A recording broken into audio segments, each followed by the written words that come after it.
Hello everyone, this is Prisha Kafaria. Welcome back to my channel. In this video, we'll be continuing chapter 1 of economics, the story of village Palampur. इसके previous video तक हमने सारी farming activities कर ली थी पालमपुर की. इस video में हम सारी नॉन फार्म एक्टिविटीज करेंगे पालमपुर की. सबसे पहले आती है डेयरी फार्मिंग. सबसे पहले थोड़ा सा इंट्रोडक्शन पढ़ लेते हैं उसका, नॉन फार्म एक्टिविटीज का.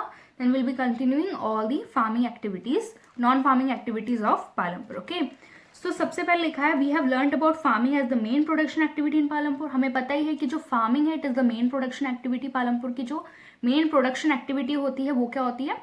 फार्मिंग होती है. ओके, पालमपुर के बारे में पढ़ रहे हैं अपन. Okay, now we shall now take a look at some of the non farm activities of the Palampur. अब हमें पता होना चाहिए कि नॉन फार्म एक्टिविटीज मतलब क्या होता है, that is not related to farming. Okay, अब हम उनके बारे में पढ़ेंगे. Only 25% of the people working in Palampur are engaged in activities other than agriculture. अब देखो, सिर्फ 25% of the people in Palampur के सिर्फ 25% people जो होंगे, they are only engaged in this non-farm activities. अभी non-farm activities क्या है? फर्स्ट non-farm activity है डेयरी. ओके, ये कॉमन एक्टिविटी है जिसमें कि dairy is the common activity in many families in Palampur की बहुत सारी फैमिलीज डेयरी में इन्वॉल्व हैं या फिर इंगेज्ड हैं. People feed their buffaloes on various kinds of grass and the jowar and bajra that grows during the rainy season. Simple सी बात है कि जो डेयरी है उसके लिए बफेलोज काउस इंपॉर्टेंट होती हैं. तो जितने भी फार्मर्स होते हैं, ठीक है, या फिर पीपल होते हैं, सिर्फ फार्मर्स ही नहीं, बफेलोज को अपने घर में रखते हैं सारे पीपल जो कि डेयरी में एंगेज होना चाहते हैं. तो उनके घर में क्या होते हैं? बफेलोज या फिर काउज होते हैं जिनको वो फीड करते हैं इन द खरीफ सीजन में वो फीड करते हैं उनको जोवार और बाजरा, ग्रास, उनको सबको खिलाते हैं ताकि वो नेक्स्ट सीजन में उनको मिल्क प्रोवाइड कर सके. ओके, जो कि रेनी सीजन में जोवार और बाजरा ग्रो करते हैं उनको वो फीड करते हैं. एंड देन क्या होता है, अब ये जो मिल्क वो निकालते हैं it is sold to Raiganj के मार्केट में वो सेल कर दिया जाता है.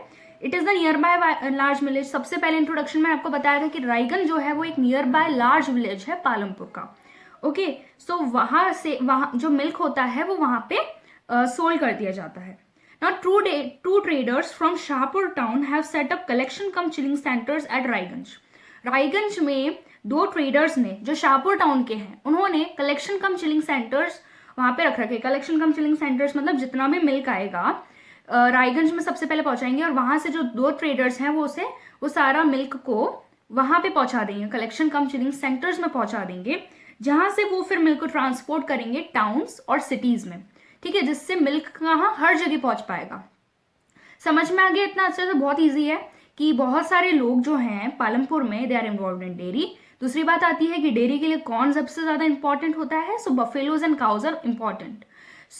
लोग क्या करते हैं, काउज एंड बफेलोज को रेनी सीजन में बाजरा एंड जोवार से फीड करते हैं. देन नेक्स्ट सीजन में वो उनका मिल्क निकाल के रायगंज में सेल करते हैं. फिर वहां पे से दो ट्रेडर्स होते हैं जो शाहपुर टाउन के होते हैं, वो उन सारा मिल्क को कलेक्शन कम चिलिंग सेंटर्स में लगाते हैं, डालते हैं और वहां से फिर वो ट्रांसपोर्ट करते हैं उस मिल्क को इन towns and near by towns and cities. इस तरह से जो मिल्क होता है it comes in regulation over every city, town और एवरी विलेज. ठीक है, डेयरी समझ में आ गया? बहुत ईजी सा चीज है डेयरी, तो जो कि कॉमन एक्टिविटी है. अब second activity non farm activity में आता है स्मॉल स्केल मैन्युफैक्चरिंग. ठीक है, now will be studying an example of small scale manufacturing in Palampur. अभी के टाइम पे less than 50 people are engaged in manufacturing in Palampur. 50 लोगों से भी कम लोग इस small scale manufacturing in Palampur में एंगेज्ड हैं. ठीक है, पालमपुर में 50 से भी कम लोग non farm activity, this type of non farm activity small scale manufacturing में इन्वॉल्व हैं. अब क्या करते हैं, क्या है इसमें?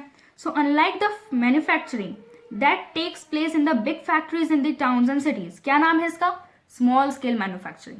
तो ये उनके जैसा तो नहीं होगा जो बड़ी बड़ी फैक्ट्रीज में, बड़े बड़े टाउन्स या फिर सिटीज में, बिग फैक्ट्रीज में होता है मैन्युफैक्चरिंग, वैसा तो नहीं होगा.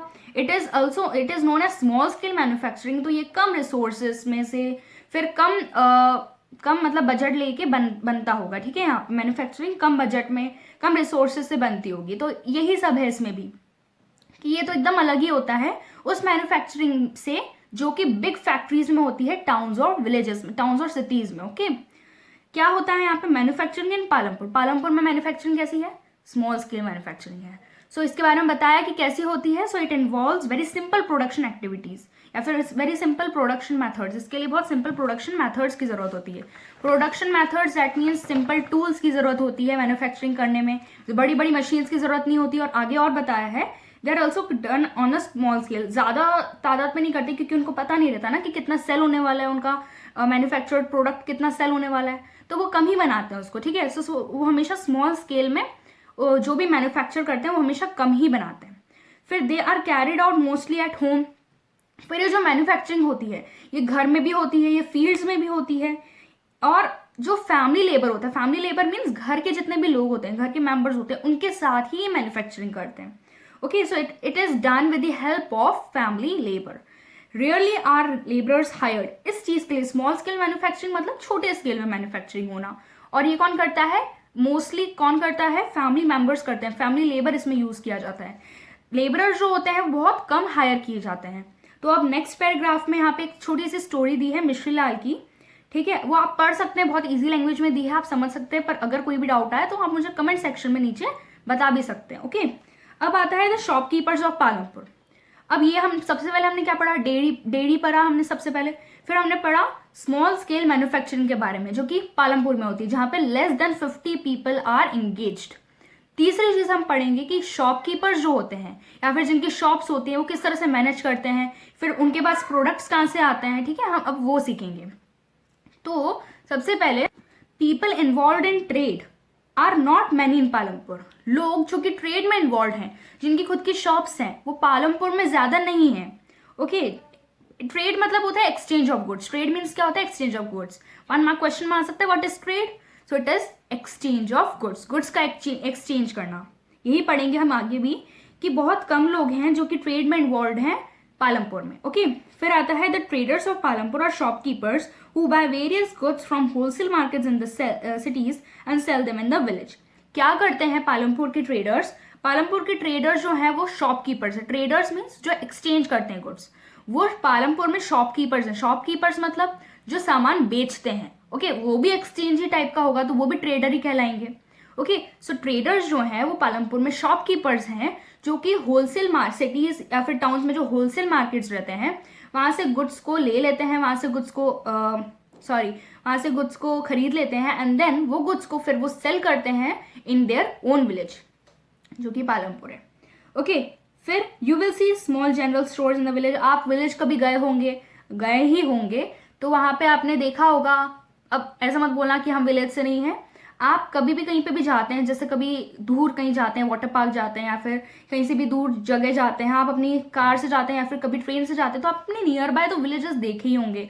ओके. जहाँ पे स्मॉल हट्स, कच्चा पक्का हाउसेस, बहुत पक्का हाउसेस तो कम होते हैं, कच्चा हाउसेस ज़्यादा होते हैं.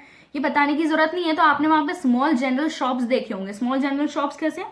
जहाँ बहुत छोटे छोटे हैं शॉपकीपर्स, मतलब बहुत छोटी छोटी दुकानें हैं पर वहाँ पे सारा सामान मिल जाता है, जैसे कि rice, wheat, sugar, tea, oil, then biscuits, soap, toothpaste, batteries, candles, notebooks, सारी चीजें मिल जाती हैं.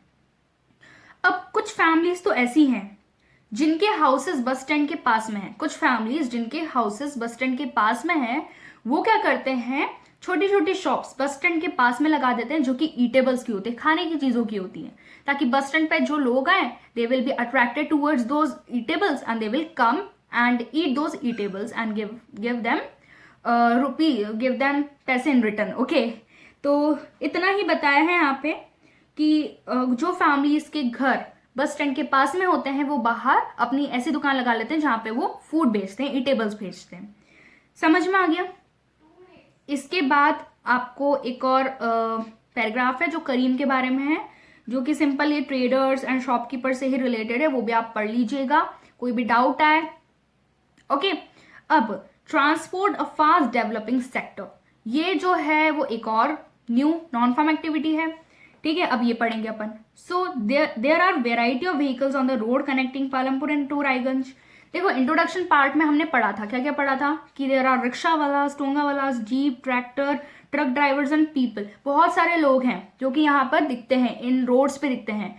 तो यहाँ पर भी हम ट्रांसपोर्ट के बारे में बात कर रहे हैं. तो यहाँ पर there are variety of vehicles, बहुत सारे व्हीकल्स होते हैं जो कि हमें पालमपुर और रायगंज जो कनेक्ट करने वाली रोड है वहां पे दिखते हैं, जैसे कि रिक्शा वाला, टोंगा वाला, जीप, ट्रैक्टर, ट्रक ड्राइवर्स और पीपल जो कि ट्रेडिशनल बुलक कार्ट, ठीक है, या फिर बोगी जो चलाते हैं, ठीक है, जो कि अपनी ट्रांसपोर्ट सर्विसेज देते हैं लोगों को।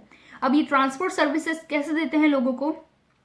सो ये फेरी करते हैं पीपल और गुड्स को from one place to another. Ferry मतलब ले जाते हैं, ठीक है, लोगों को और उनके सामान को वो एक जगह से दूसरी जगह तक पहुंचाते हैं और इन रिटर्न वो लोग जो होते हैं वो उनको पैसे देते हैं and in return get paid for it.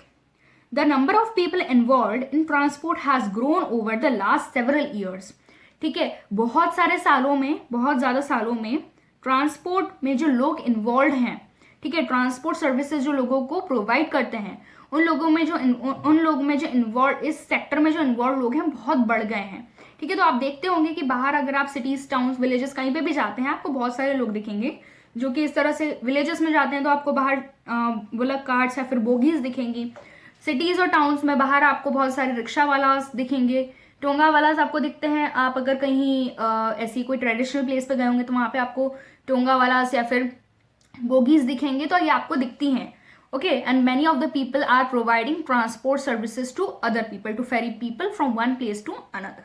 तो ट्रांसपोर्ट सेक्टर भी एक नॉन फार्म एक्टिविटी में आता है जो कि पालमपुर में भी है। पालमपुर भी एक विलेज है तो वहां पे भी ऑब्वियसली ट्रांसपोर्ट सेक्टर तो हो गई ना।